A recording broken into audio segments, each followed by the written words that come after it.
Hello everybody, welcome to the Southwest. So day 9 of our new China trip. We've already covered a distance of about 2,500 kilometers. We've seen a vast area in southwestern parts of China, different types of geography, diverse culture and people. But right now we're closing in on the city of Chongqing, that's known as China's mountain city. It's raining a little bit outside. It just seems like we bring rain everywhere we go to. Followed by a dark cloud. But yes, Chongqing is a economic giant in China's less developed southwest. Very interesting place to be. We talked about the mountainous terrain, but it's just quite amazing that a modern city just rises in the middle of mountains. You can see it's quite saturated out today. We're still having some heavy clouds hanging over. We really hope that burns off. We have some great stuff planned for you here later in the day. The water building up on our lens, on our windows, everywhere as we slowly make our way in. We really want to tell you a lot about this area too, how it became what it is today. Industrial powerhouse, yes. Working with the motor industry first, the automobile industry, and now moving on into some high tech. World's largest maker of laptop computers. 1/3 of all laptops come from here. Let's bring in our guest to tell us a bit about this. Alberto Lepro, thank you for joining us. As well as Mr. Liu Baocheng. So, Mr. Liu, let me start with you. You know this area quite well. First of all, talk to us about the kind of geography in this city, because it's quite interesting. Yeah, you mentioned it's a city of mountain, but they also have another name, city of fogs. And this is not really a smog, but it's really a fog because this area stays in the valley of many mountains, actually. So we're still in the Sichuan Basin. That's right. That's the Sichuan Basin, surrounded by 2 important rivers, and it takes the upper stream of the Yangtze River. And so this is really a very populous city with more than 33 million people, and it's very productive in agriculture.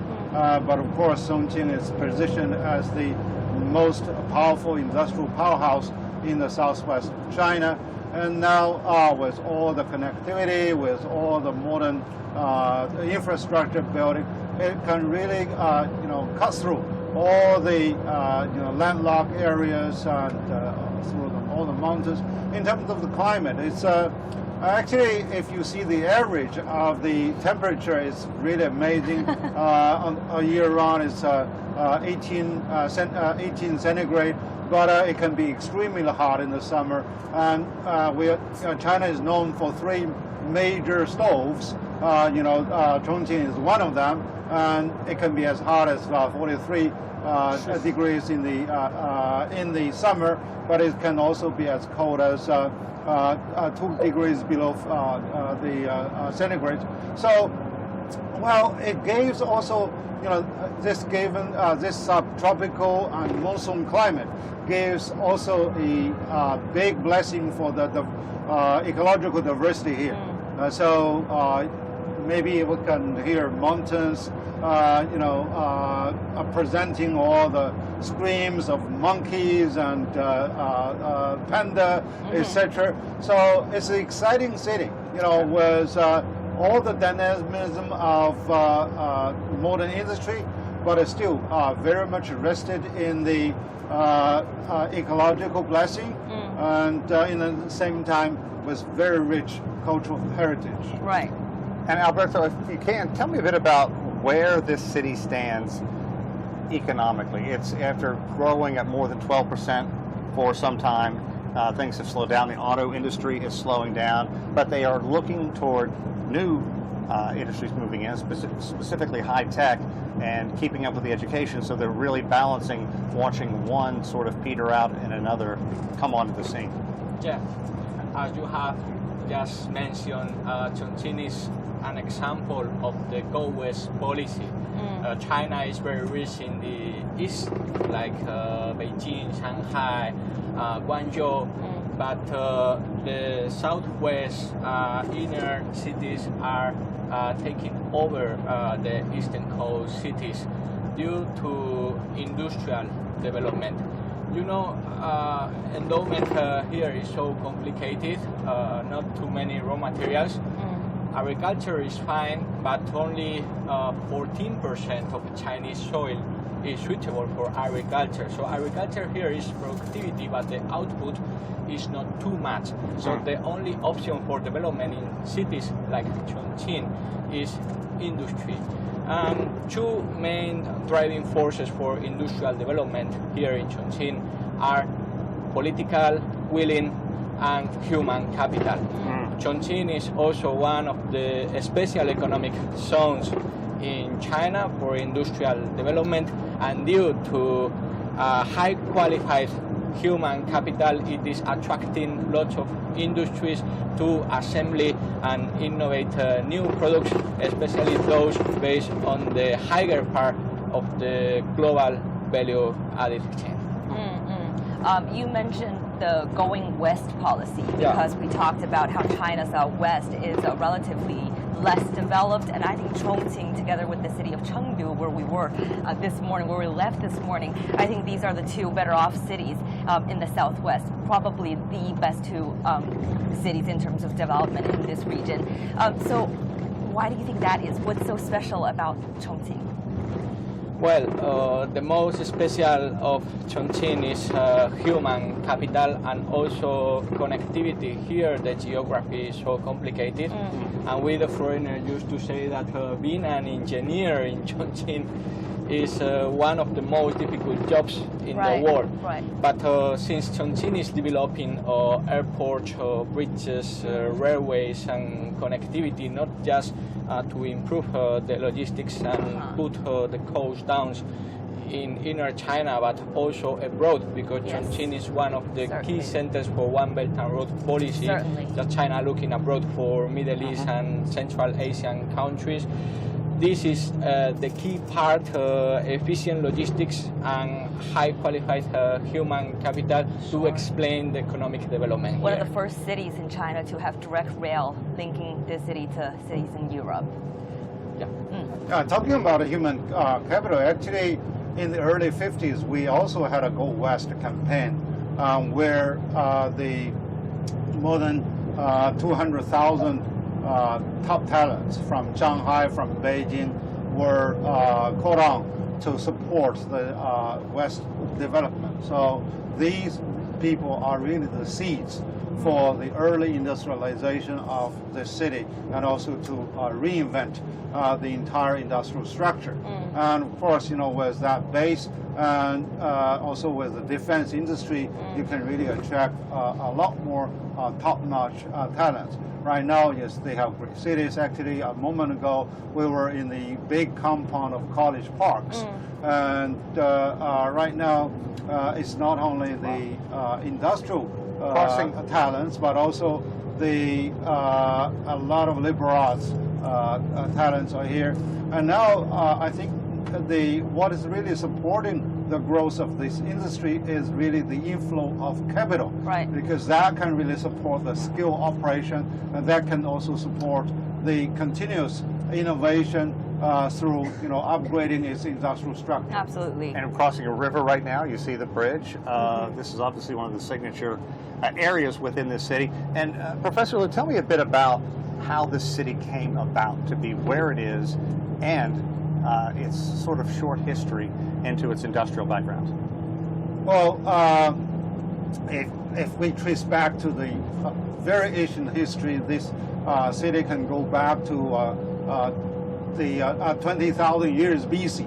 So well, I was thinking more in terms of its industrial. And yes, actually this place has been viewed as the most important, the springboard to the south west. A gateway to China's southwest. Yeah, not only China, but also to the South Asia. So yes, most recently, well, if you look at the new China, it is really positioned as the industrial hub to support the Chinese defense industry. And also with the defense industry, we, after the open door policy, we had a strong disarmament program conducted under Deng Xiaoping, and then many of them of the defense industries turned out to be for civilian service, and then also was the invitation of to many of the foreign multinational companies. They come here and they have joint ventures. They bring technology. They also bring the sales channels to a global marketplace. And now I think it's aside from all the great industrial base, it is the free trade zone that is given by the central government, and also the bonded warehouse. They play a very important role in supporting the global marketplace, and then with the money earned, they feed back to the upgradation of industrial powerhouse, and also to feed back to the R&D expenditure on those big companies. So this is really a very virtuous cycle that Chongqing is now experiencing. It's kind of like the Shenzhen of the Southwest. That's right. Well, that's a good analogy. Yeah.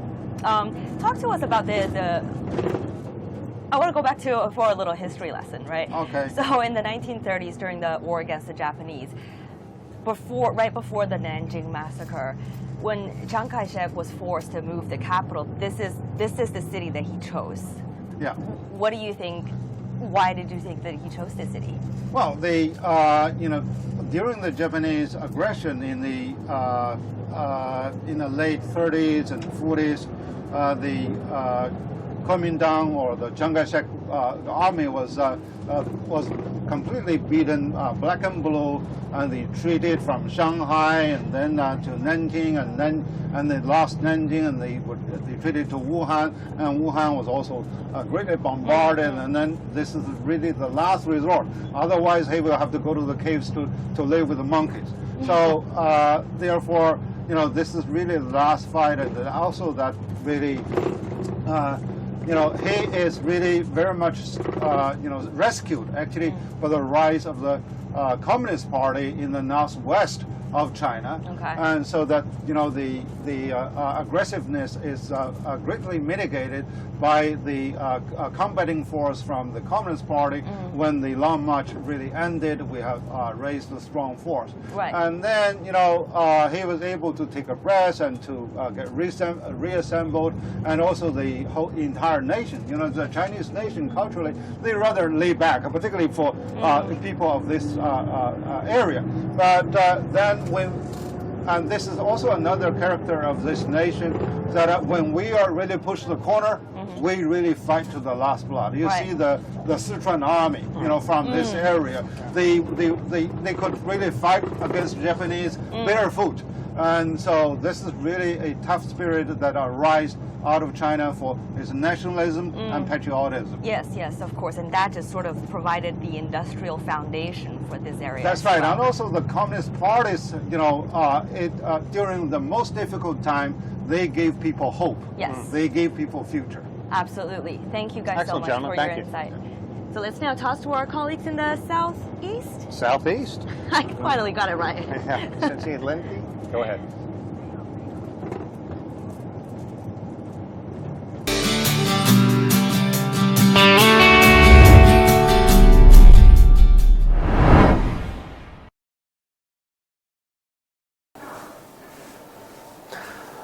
Hello, Sean and Taoyuan. We are coming to you live in Yiwu, Zhejiang Province. Now, this is the Yiwu International Trade City, and we are at District 5, which is the newest, most latest district here in the Trade City. It was set up in 2011. It is the most modern section. And this market, the complex we're walking in right now, has 5 floors and above ground and 2 floors underground. It has over 7,000 booths, and they all sell imported products. It's difficult to imagine that we all thought that Yiwu only had export products, right? That's right. I mean, it's actually quite interesting to think about the kinds of products that Yiwu is importing for the Chinese market. Right now, we've stepped into a wine shop. This is actually a Spanish wine shop. Wow. So all of this wine coming from Spain, entering China, and really serving, I think, what I'm going to assume is the growing middle-class market here of China. But, of course, to help us understand these issues a bit better, we are in fine company. Our guests are with us. We are with Andy Mock, the Senior Fellow from the Center for China and Globalization, and we're also with Tim Clancy. Now, Tim is the Guangzhou Culture and Tourism Promotion Ambassador. That's the word. Yes. So let us ask our guests about this. Andy, I know we've spoken about this or touched on this a few days ago, but you mentioned that there was a time when many people thought that wine would never do well in the Chinese market, and look at where we are today. No, that's right, Lindy, and I think we're here in the newest section of Yiwu, and everyone around the world knows and has benefited from the Chinese economic miracle in terms of producing all kinds of products for consumers around the world.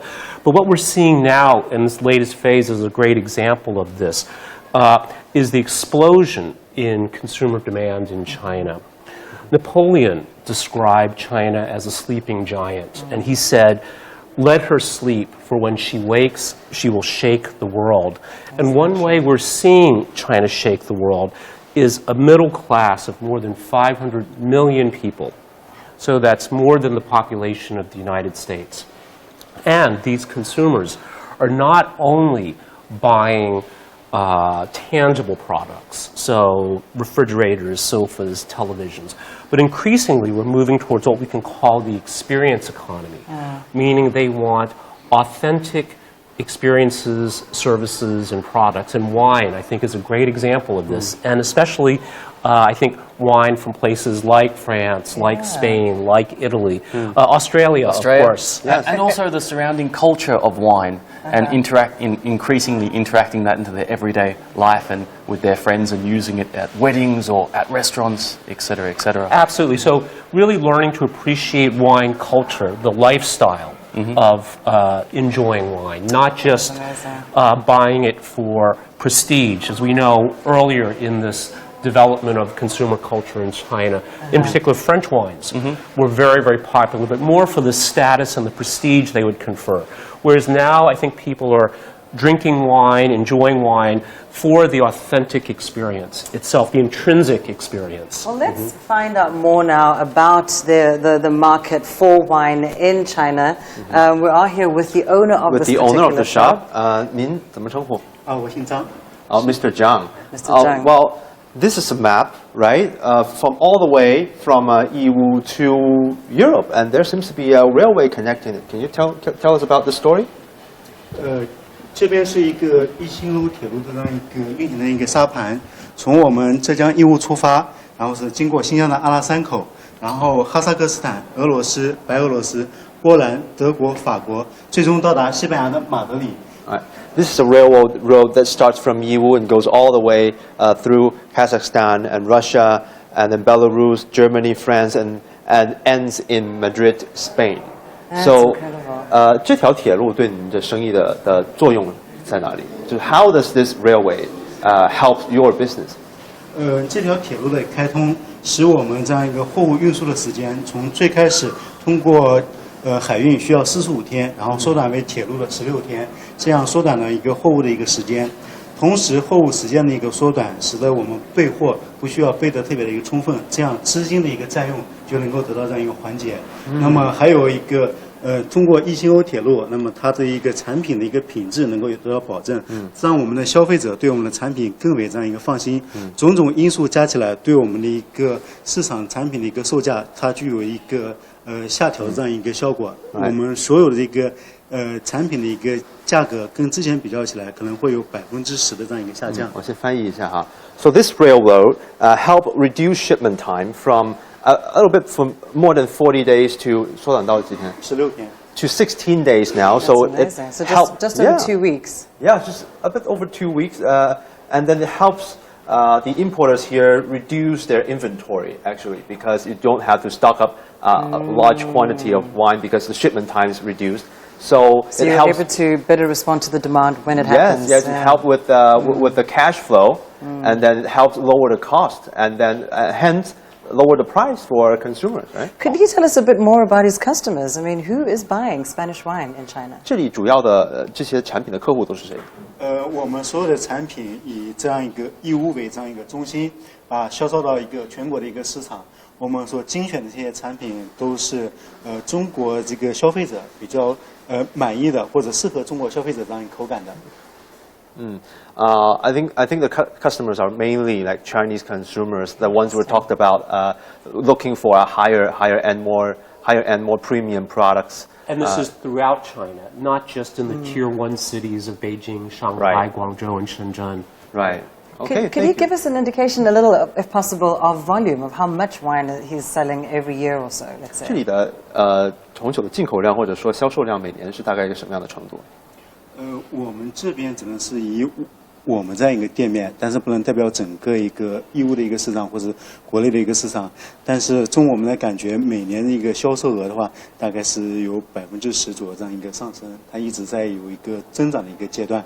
那么通过这样一个中国班列或者是其他的一个运输的一个方式的一个改变，越来越多的一个国外的一个优质的一个商品能够进入到国内，让国内的消费者更好的享受这些商品。Well, what he can tell us is that sales volume grows by about 10% every year, right? Nice, we see exhibition rooms like that more and more, especially after the first China International Import Expo. There are many more of these exhibition rooms that showcase these overseas products that haven't been seen before. In the Chinese market. Just before we move away from here, of course, we are looking at essentially a Belt and Road link here, isn't it? I just wanted our guests to comment before we move away, just the extent to which the Belt and Road is really changing the import-export landscape in China. And of course, the main thing is that it is a two-way street. It's not just goods leaving China, but so many goods from so many places coming in too. No, that's a great question and a great point, I think, to raise, Lindy, because the Belt and Road Initiative we all know and have heard of, but the key concept is about connectivity, and that's connecting countries, connecting markets, connecting people. And this connectivity really has 3 levels. So there's the physical level of infrastructure, so that can be railroads, that can be ports, that can be airports. But there's also a middle layer as well, which is reducing tariffs, harmonizing different regulations, phytosanitary regulations. And then finally, there's the people-to-people part of it. And as we've seen earlier in our trip, some cities are bringing together different groups, different chambers of commerces all along the Belt and Road to build the personal relationships, because we all know business, especially business-to-business businesses versus consumer-facing businesses, really are about trust. So these kinds of businesses, as we're here in today, really are so critical to achieve this connectivity on the Belt and Road. How are you experiencing it all, Tim? The Belt and Road, well, I have been living in Hangzhou for the past 9 years, and when I first came to Hangzhou, there wasn't a wide selection of international products available to the end consumer. But in the last few years, I have noticed that there are many products from Australia, from Europe, from America, from any country around the world, and a greater selection. So living here, I even find that in my own country, Australia, there's a greater selection of products from around the world. That's and it can fantastic. only be attributed to the recent changes in the last 5 to 10 years. And you know, it's not just Australia. 品尝一下我们的葡萄酒。So he's inviting us to try some of the wine here. Yes, this is nice. Wonderful. Sorry, you were saying, Andy? Oh, yeah, I just want to briefly say that it's not just Australia, but in very mature markets like the United States and Western Europe, consumers feel they're spoiled for choice. But it's remarkable here in China that there's way more selection, because it's not just American brands, it's Japanese brands, it's European brands, and it really is this cornucopia of choice for Chinese consumers today. And businesses around the world are experiencing what I would call FOMO, fear of missing out. Yes. That's fascinating. Wow, it's looking good. Oh yeah, if anyone that knows me well enough knows that I love me some wine, so I'm really looking forward South to this. Africa has good wine Exactly. as well. South Africa is a wine-producing country, and that main region where the wine comes from is the Western Cape. So if you've ever been to Cape Town, or if you're looking for a place to visit in South Africa, Cape Town is the place to go. So I know a lot about South African wine, but I don't know a lot about Spanish wine. Perhaps you could introduce us to what we're about to taste. 我们这款酒也是西班牙的最好的产区，它产的一款非常好的葡萄酒。西班牙的里奥哈产区是在西班牙是最知名的一个产区。 Oh, so this is basically some of the best wines in Spain. So Rioja. Rioja. Yeah. Okay. I don't know much about wine, so thank you very much for helping. 而且我们这款酒是级别也非常高的，包括西班牙以前的国王都是到我们的酒庄去订了一部分酒。那么这一款酒跟西班牙国王订的酒，他们是同个等级的，等级非常。 So the King of Spain actually drinks this. Wow. So that's Really? royal. Look at us. And we are about to eat taste this. Thank you. Shall we try? Okay. Okay. Thank you so much. I can't tell good from bad, so Well, I'm gonna. I'm Well, gonna leave it to you for the judges. Salud. It smells nice. It does. Do we smell first? I skipped that. You smell first, Oh, okay. For a tasting, you You smell can like first, and you swirl can it a swirl little it bit, around. yeah. And just to get the flavor going. This is very And you nice can also wine. look at Very how it fruity hangs on the bouquet. side. This is lovely. So, to our viewers, we've been given permission to drink on the job. But don't worry, we won't overdo it. This is very tasty, though. So how do you rate the wine? The Spanish wine. Do you think Chinese consumers will like it? I think so. I mean, one thing I've been struck by being in Beijing is, we talked a little bit about this idea of the experience economy, that this explosion of different cuisines in especially the major cities like Beijing and Shanghai. Once upon a time, one would be very happy to have a decent hamburger. Now you can get very authentic Spanish food, Mexican food.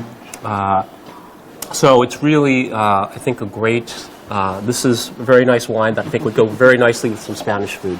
Well, that's Wow. definitely true. All right. But what's amazing about being in this particular district is that you can experience the world just in, one Yes. corridor. Shall we So experience let's keep some more? moving and see what else there is to see here in this particular center. wow, what a large bottle of wine. If only we could get away with taking that one. I'll with take us. this Should home. take that home. This is really lovely, though. So, Tim, Yes. you have many friends who work or live in Yiwu, right? And I do. We know that your from my your university. wife is also From Yiwu. well, my wife is from a place next to Yiwu called Pujiang, Right. and so I've been told about stories of Yiwu before it became as opulent and developed as this. So it's amazing in such a short period of time that such a market. See, the actual reason this market was set up here was because the people during the low farming season would go around trading things, especially for some chicken feathers. So in Chinese it's 鸡毛换糖, because Yiwu used to produce lots of brown sugar.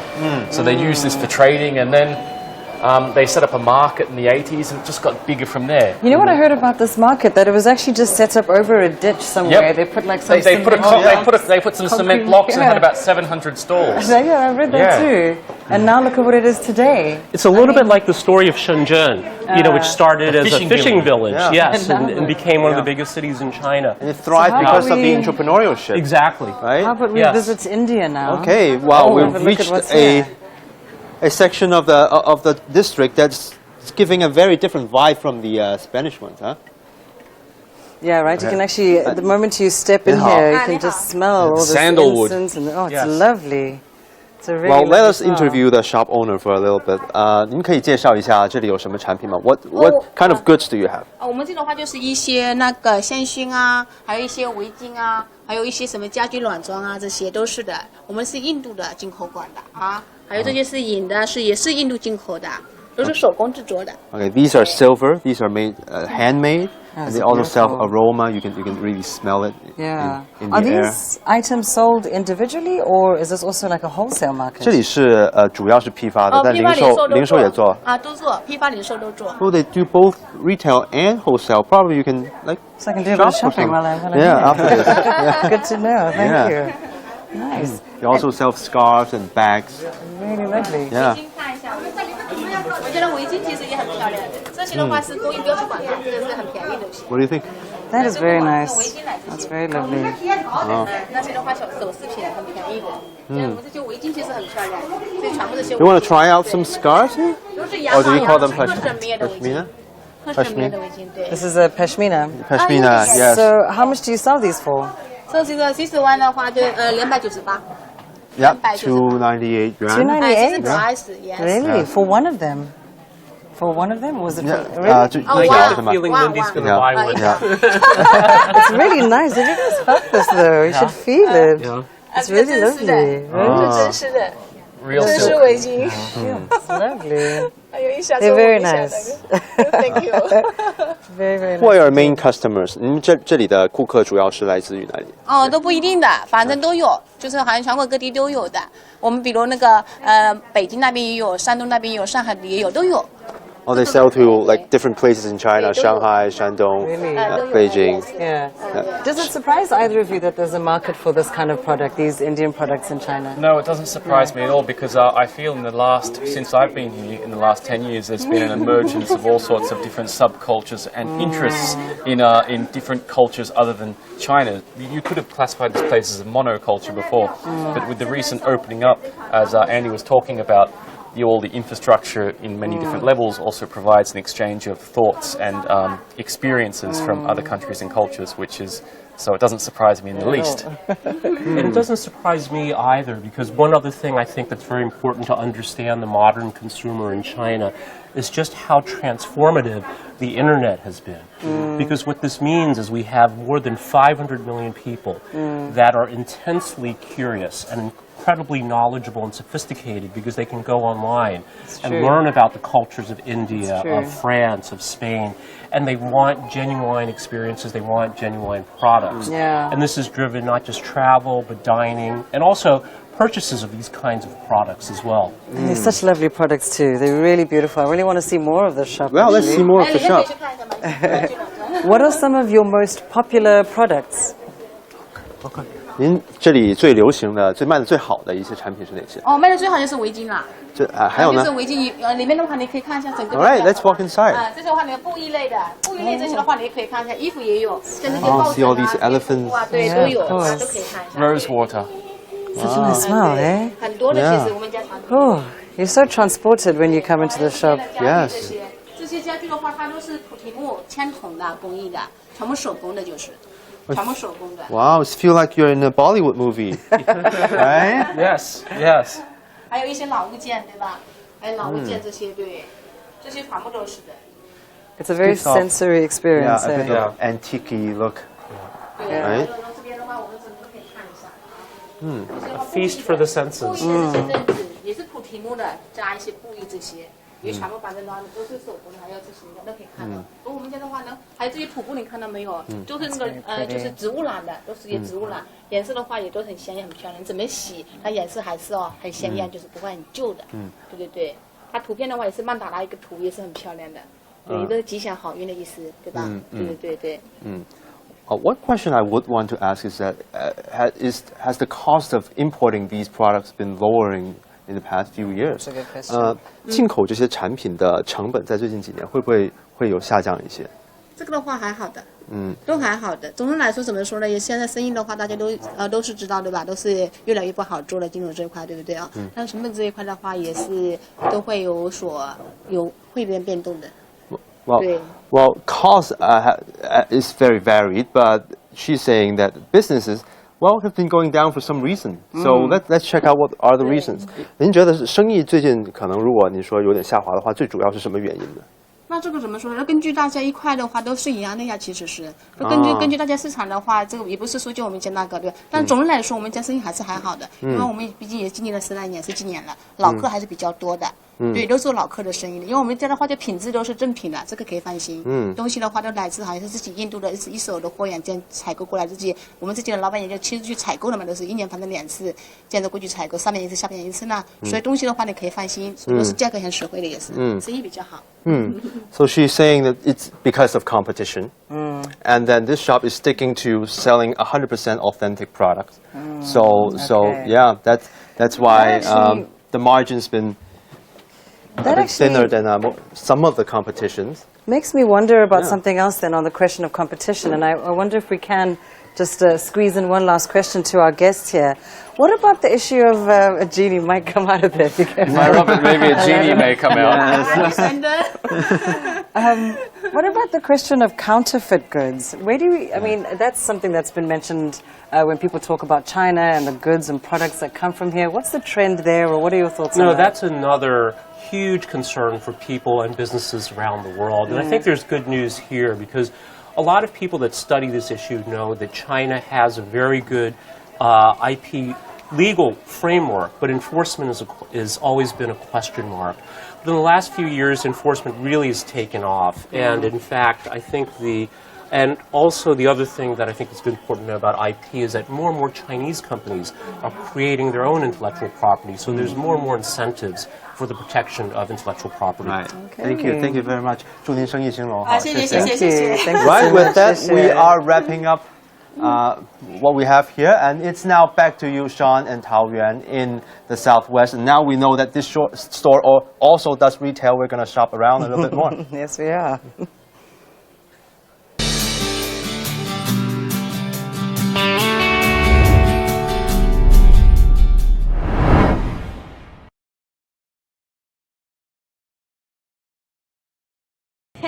Still driving downtown Chongqing, we're seeing lots of bridges outside of us.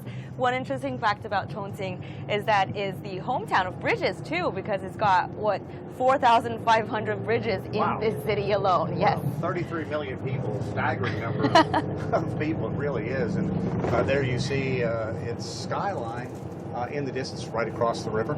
But let's talk quickly about the significance of this once again. Our two guests, and I'll let you introduce them. We have Alberto Lebron, and we also have again Professor Liu Baocheng. So, guys, to talk more about Chongqing, Professor Liu, can you tell us a little bit more about the China-Europe Railway in Chongqing, because that's the first city that got a direct linkage to a city in Europe.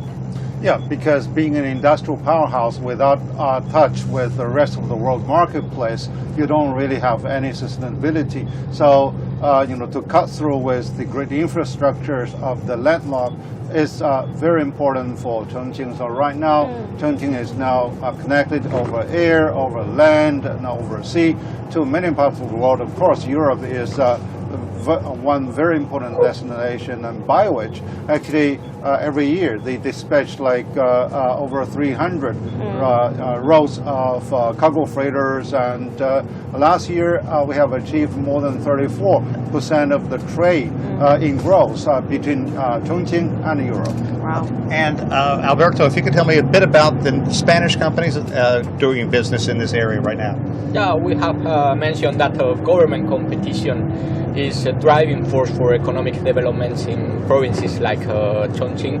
We have been approached, Spanish Chamber of Commerce, by different districts like Jiangbei district here in Chongqing to attract Spanish companies' investments in a huge range of industries under very favorable conditions. In the banking industry, for instance, they are offering to set up a bank without the need of a joint venture. Here in the financial industry, there is a limit for foreign enterprises of 49 or 51%. You must set up a joint venture for operating.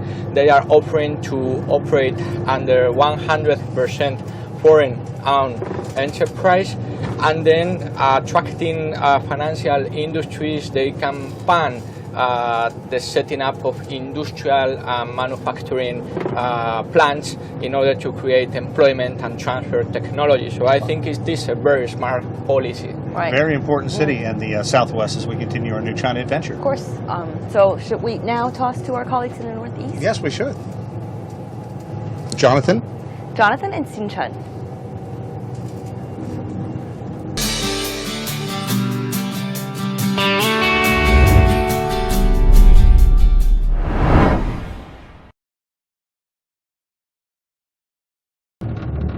Thank you, Sean and Taoyuan. So we're now in Shenyang, the capital city of northeastern China's Liaoning province, just to see outside, blue skies and skyscrapers.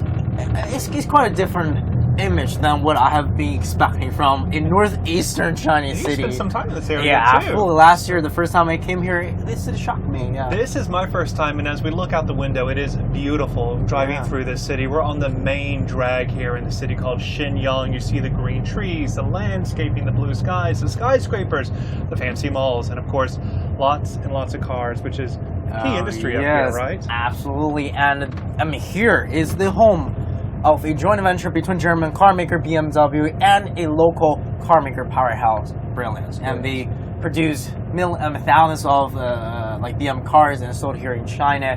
as one of the largest car seller here in China. So our topic today, we're going to talk about how China is really trying to reposition itself from being the world's factory to being the world's market. So let's bring in our guest here and continue this conversation.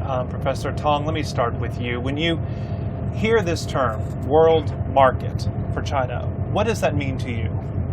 Well, it means that we are now the consumers. We are now the biggest consumers in the world and perhaps only second best to the US. I mean, if you look at the sports facilities, the sporting goods sales that we see yesterday in that very compound, right? The Winter Olympics kind of a training base. Resort, yeah. Right, and so you can see that China's consumption of sporting goods ranking among the world's actually in terms of number one, only second best to the US.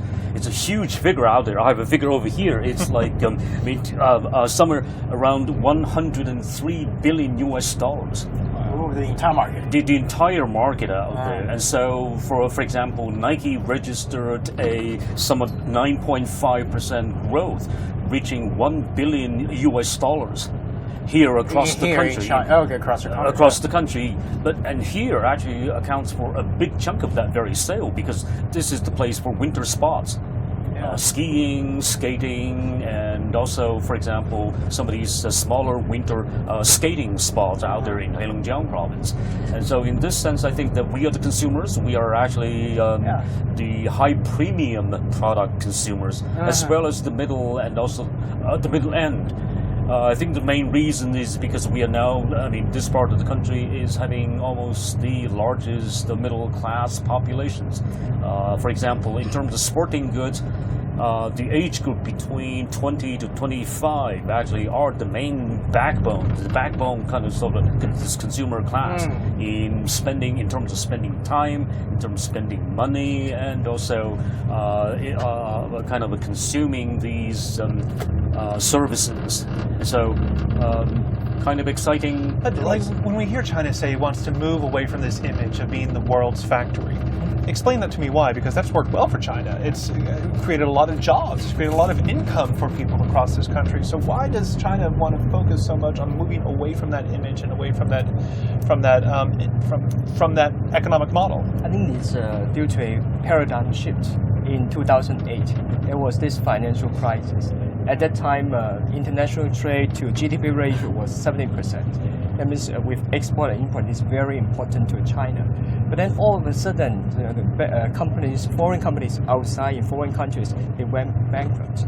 So we needed to stimulate internal demand. Starting 2008 until now, we dropped the so-called international reliance ratio to only 30%. So it means like domestic brands are also growing. Consumption grows, and the demand for domestic products. It's just natural because our GDP nominal level this year is 14 trillion US dollars, which is 70% of the US level. But in terms of purchasing power parity, we are already at 120% of the US level. It's a huge market. China surpassed the US in terms of PPP, right? Almost a decade ago, right? Almost a decade ago. So it's a richer nation.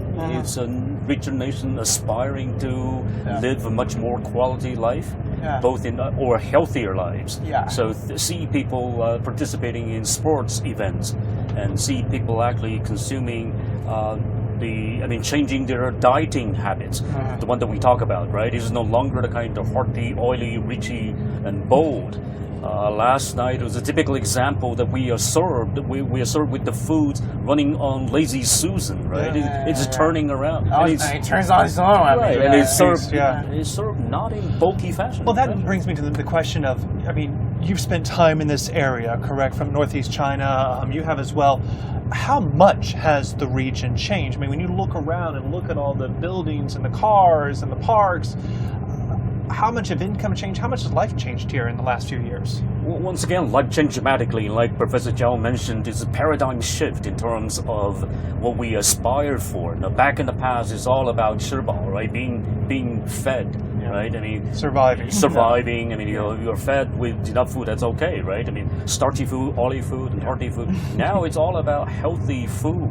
It's all about healthy way of life. And look at the the big department stores along this way. I mean, this is basically the main drive here. I mean, because we're surrounded by high-end stores. We just passed a Ferrari dealership in the city, people. Like a Ferrari dealership in Shenyang, China. Right, and the K11 just we drove by actually at the corner, and so it is a new paradigm change for the better, and change for the healthier, and change for, in a sense, the green. And so even we look at the people, the way they spend. But there's also been a lot of suffering here, because behind these glass skyscrapers and these beautiful parks, there's been a lot of unemployment. There's been a lot of difficult transitions for these companies, especially these state-owned enterprises, right? Yes, I think during the Zhu Rongji era, he laid off a lot of people in the early 1990s. But it is actually very important to the Chinese economy, because it's a turning point in which we rely more on the market economy. This is people laying off, they went to open their businesses. In fact, if you look at the numbers, not looking at 70 years back, just 40 years ago, at that time our per capita GDP is $200 per year. Per year, which is lower than the African average. And not only that, lower than the countries below the Sahara Desert, which is the poorer part of Africa. But in just 40 years, our per capita GDP grew 40 times to 9,000 US this year. But how to sustain that, right? Because we see the economy in Northeast China is slowing down. Yeah. I mean, look at the factory that we have been visiting this morning. I mean, the growing pain which we saw and is almost outrageous. I mean, the kind of radical layoff of workers, and some of them are tossed around and complaining that they are not properly taken care of in terms of being paid as insurance, welfare money, and so we still have the legacy of the 1990s, which I call the kind of coma therapy in terms of treating the region's economic growth. I think this, of course, sad story to tell in terms of the factory being shut down and factory workers being laid off out there on the streets. And so in this sense, I think this is almost China's Dust Belt. The Rust Belt, I'm sorry. The Rust Belt, and the Rust Belt is in fact suffering. And so that's why the Chinese government is trying to rebalancing and the so-called revitalization of this very traditional industrial base. But what are those efforts to revitalize this industrial base? Is it turning back more towards these state-owned enterprises, or is it pushing these companies further into the market economy? I think it's both, I think. But then the more is on kind of a pushing for a modern cooperative enterprise and or modern corporate governance.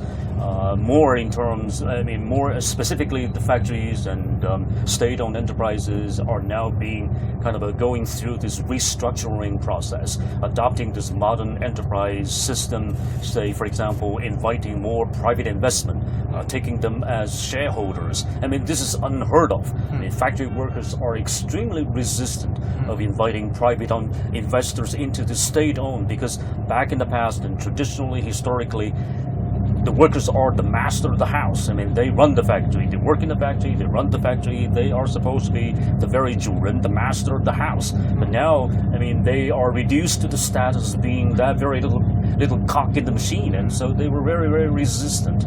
But then that's a challenge, that's a daunting task. You need to transition towards that very modern enterprise so that you survive in a world of globalization. But once again, like in Shenyang, as I have mentioned, is the home to BMW Brilliance, the joint venture between BMW and Brilliance. And then I believe BMW also is the first foreign car maker here in China to start to purchase more of the stocks in this joint venture. They purchased 25% more last year. So, and eventually, it's possible BMW Brilliance will actually be BMW fully owned car maker here in China. How can that change the landscape in terms of consumer market here? Yeah, that was a very, very good case in point. I think the BMW Brilliance joint venture company set a good example in terms of cooperating, learning, and paying so that we earn the experience and stuff. For example, the workers in this part of the world we're used to the idea that they run their own business. They don't need outsiders. BMW brought in this very existing and advanced kind of a management experience so that they can run an enterprise and produce quality product with new models, right? With new models, all that But stuff. that's just what happens to Brilliance if the joint venture one is fully purchased by BMW. Wow, I think once again, I mean, it's a learning process. It's kind of a painful experience that they try to adapt to that very change. But Brilliance, I think, it's also running their own product. There's a minivan produced by Brilliance called the Jinbei, the Golden Cup, right? Yeah, golden goblet. Yeah, the goblet. But maybe they're not doing good, but then it's a good try. Yeah, I mean, Professor Xiao, it's interesting conversation here because we talk about these changes. These are radical changes to companies, to the local economy, to the structure of how these corporations are run here. Just give us a perspective, an idea of just how much change are we talking about for these workers and for these firms, these enterprises? If you look at the state-owned enterprise, I really want to come back to this point of laying off. In fact, if you compare several critical periods, such as the 2008 financial crisis, China did not lay off as many people as the U.S. companies. Actually, we smooth out the process. So, and in fact, with a very slow growing salary of the state-owned enterprise workers, so that they could naturally select to go out to work for the private companies. That is not a cold turkey type of remedy, which maintains certain stability of the government. They so have putting off the pain, but some would argue that the problem is still there. The treatment, is helpful, but absolutely. How do you solve the underlying problem there? Right now, one of the key strategy for state-owned enterprise is to separate the capital and management of this state-owned enterprise. That is, the governments could still own shares, even the largest share of the company, but the management, including CEO, is complete market-based, so that you keep control of the company somewhat, but you don't mess with the management, so that the higher executive or intern workers would have incentive to work hard. I wonder, Professor Tong, like in the future, when we come back to Shenyang, let's say in 5-10 years here, how different do you think it's going to look? But more precisely, how different do you think these companies are going to operate that we're talking about? I see greater prospect for these companies to survive and thrive. I mean, I just came back to visit my hometown, Shenyang, just in August, and I was visiting this robotic company, which is doing so very good. I mean, with all the modern governance system introduced into the management, and like Professor Zhao said, the separation of the capital, the management, and also the capital, and it's totally, different way of running an enterprise, and they're recording kind of a record-breaking profits and also revenues and all that stuff. Their employees are younger, more professional, and lots of these are kind of returnees from the overseas. So what I'm expecting is a younger city, is a fresher-looking city, and with young professionals, young kind of a middle class, prospering. But then once again, working class got to be, industrial workers got to be well taken care of during this very prosperity. No one should be left behind. And do you worry that's a possibility?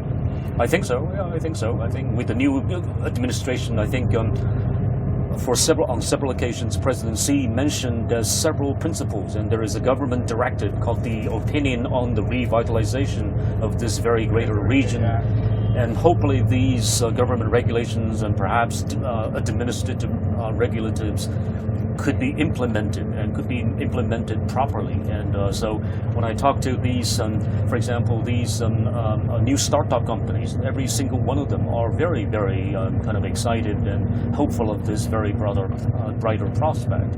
In fact, these startup companies are existing side by side with the state-owned companies we visited this morning. So actually, we're just approaching to another CDB here in Shenyang. And there is a high-end store called Mixi. It's one of the best department stores that I saw here in China. And you see that, the consumer here, they are still spending a lot, to be honest, and people in Shenyang. But I just want to bring back to Mr. Tan's. You mentioned about you believe Shenyang is going to become more younger professionals. But then it's a huge problem here in Northeast China. Just like cities are losing people. Like young people, they don't want to stay here. They want to go to Beijing, Shanghai, for better opportunities. So, It's definitely like a focus, I think, for so many Chinese cities is how to encourage the young people to stay in the cities, to innovate, to spur innovation, and we're seeing that here. Shenyang's been a great example of just the transformation China as a whole is undergoing as it tries to shed some of these old industrial companies and embrace this new digital era that I think China is facing. It's an interesting story up here in the Northeast, so we're running out of time. We got to get to our friends over in the Southwest, and I think it is Sean Caleb's in Taoyuan, but I think you guys are approaching the city of Chongqing. We're curious to hear what it's like there.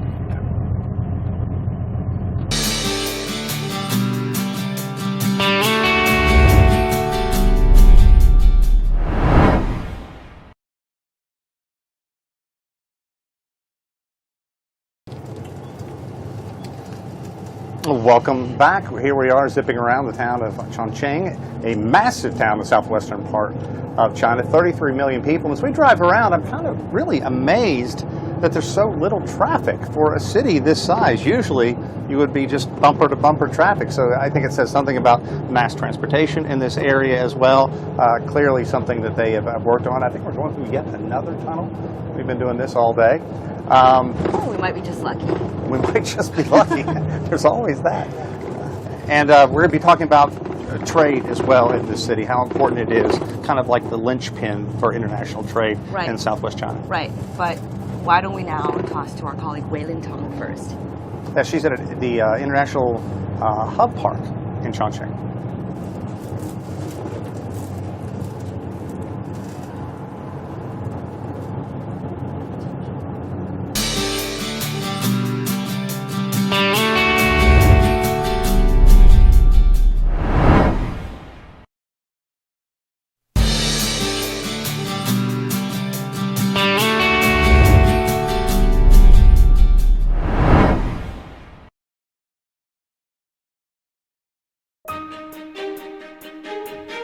In 70 years, China has undergone unprecedented transformation. From its old industrial base in the northeast to its new manufacturing powerhouse in the southeast and to its emerging southwest, CGTN offers you a panoramic view of contemporary China. Our crews will travel along 3 different routes and come to you live from dozens of locations and free mobile studios. Join us for an all-inclusive look at China on our TV channel and digital platforms, September the 9th to the 20th. It is New China, then and now, in celebration of the 70th anniversary of the People's Republic of China, only on CGTN.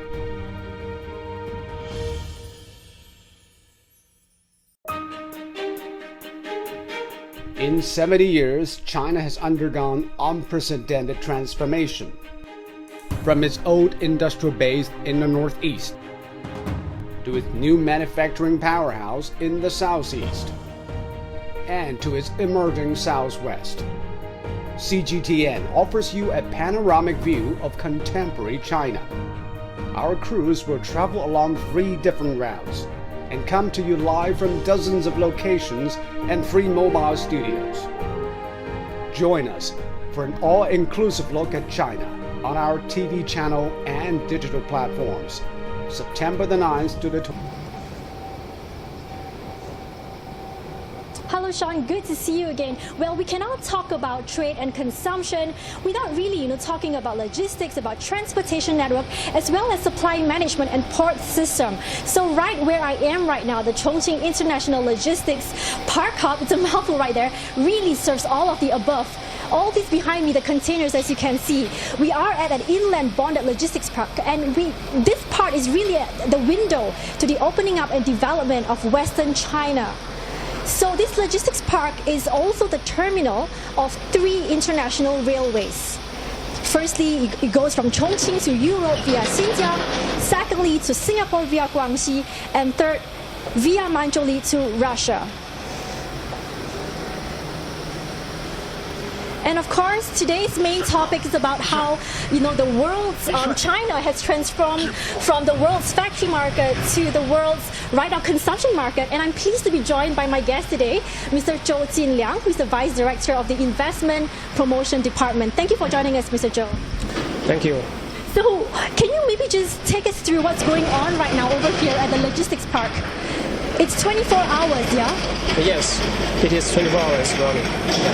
So you have these trucks that, have these containers that they go on top of these trucks that there are imported goods, but also you have goods that go out of China into other countries. Yes, there are containers from domestic China and abroad. Yeah, now you can see the trucks, they are picking up the containers. Maybe they are from China or from Europe. So the trucks will pick up the containers here and then go to the domestic markets. So it's a two-way street. Just now, as I introduced, it's from China to Europe, to Southeast Asia, but also to Russia. But on the other hand, China has also been importing a lot of goods. Yes. Talk to us about the type of goods and the portion of the goods that are imported right now. Yeah, I think totally there are around 300 categories imported from China, from Europe and overseas countries to China. Mainly some are automobiles and spare parts, industry products, instruments, medicines, and some consumer goods like mother and baby products, and some medicines from Germany or from Switzerland, and so on. What has been the trend like? You mentioned 300 category of products, but in the past few years, right, as China's consumption market continues to grow and continues to upgrade, what kind of products are most popular in China and from which countries specifically? The most popular ones? I think it depends on the consumer's choice, because nowadays China is embracing consumption upgrades. So more and more consumers will choose high quality and unique products from Europe, from Southeast Asia, like brand automobiles like Porsche, like Land Rover, Audi, BMW from Europe, and some fresh fruits and frozen products and rice from Southeast Asia, and some mother and baby products from Japan and Korea, even makeup and supplements from Korea. Right. So, from what I just learned from you, three main things, right? Cars, supplements, makeup products. So cars is a big thing right here in Chongqing, because Chongqing is a car manufacturing hub. But over the years, Seattle has also been importing a lot of cars from overseas, right? Yeah. So talk to us about the growth that Chongqing has seen in these imports of cars. What kind of growth has it seen? Take this year as an example. From this January to last month, we imported more than 3,000 cars from Europe by railway. Of course, it is not a big number compared with the traditional sea shipment rate, right? But for inland imports, for inland ports, it is number one, because until today we imported more than 10,000 cars from Europe. This is the number one port in China. Yeah, until today. Yeah. Oh, to date. The accumulated numbers. Accumulated. Yeah, and how long has it been? Maybe 3 years, something like that. 10,000 in 3 years. Yeah. And this is still growing, right? Yeah. And this year, from the first 8 months, the year-on-year growth rate is, I think, more than 130%. So it's more than double. What is spurring this growth of more imports of cars? I mean, Chinese homegrown cars, right? Your homegrown cars, they're also doing quite well. I mean, they're also trying to up the ante. So, I mean, what's driving this? China's economy is slowing down. So why are people still buying more imported cars? I think China is a big market for overseas enterprises, of course. In the past, maybe the consumers in Western China, they can get their loved cars after 2 months. But nowadays, this is changed, because cars can shift from Germany by railway to this station within even 15 to 17 days, which is is at least 3 weeks ahead of sea shipments. So this is the first reason. And secondly, I think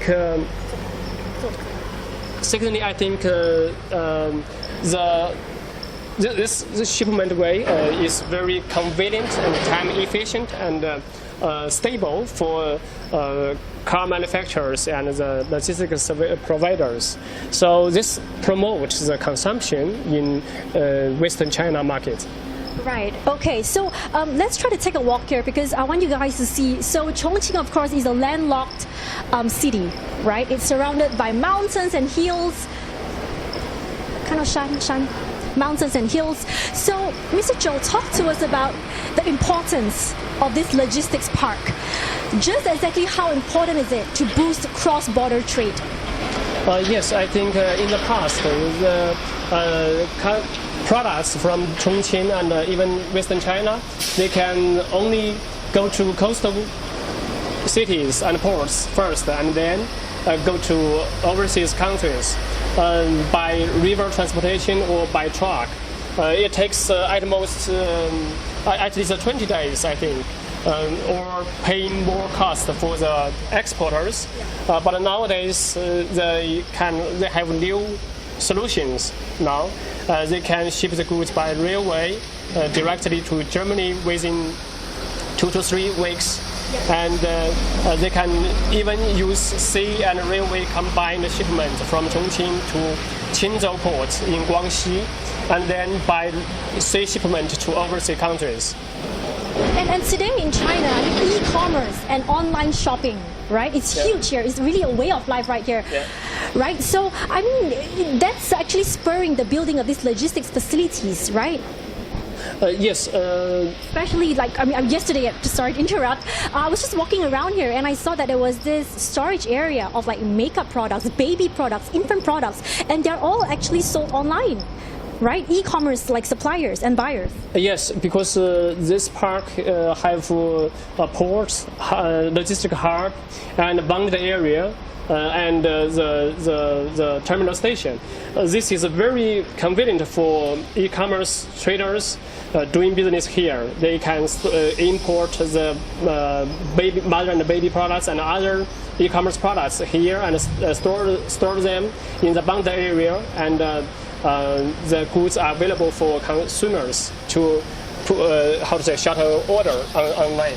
Right. And of course, this logistics park, besides just storage and transportation, you also handle the delivery to consumers, right? The packaging, everything else. So basically, you're giving these sellers a peace of mind, right? Yes, some logistic companies and supply chain companies, they are operating inside our companies. Totally, I think there are more than 2,000 companies who are operating in our park. Right. So just a few key points: the ease of like transport, like customs declaration, bringing your goods in, as well as lower costs. That's contributing to Chongqing right now. This international logistics park, boosting China's consumption market. And that's it from us. This is Mr. Zhou. Thank you again for joining us on this program. Thank you. My pleasure. So back to you, Sean and Taoyuan.